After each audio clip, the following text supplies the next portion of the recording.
Vous avez déjà entendu un coréen parler ch'ti?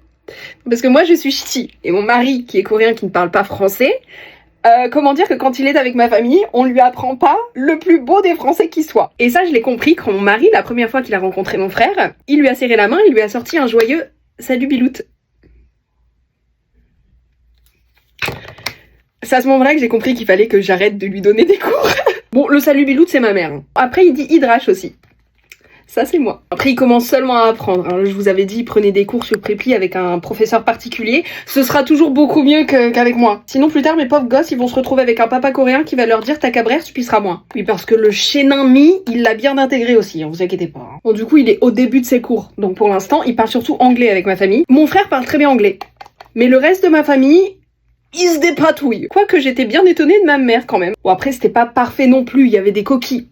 Du style, pour lui dire pas de soucis, elle lui a dit no soucis. Parce que soucis, avec l'accent anglais, ça fait soucis. Donc déjà, le fou rire avec mon frère, hein, ma mère qui est persuadée d'avoir raison, qui me dit mais c'est sûr, il a compris.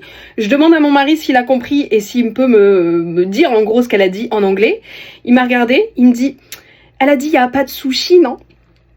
Oui, c'est ça. Ou alors, par exemple, quand il y a un moment, elle lui a demandé de tirer quelque chose, elle lui a dit « Tired ! Tired !» Oui, parce que du coup, en anglais, tu rajoutes un D avec l'accent, etc. Ça fait tired.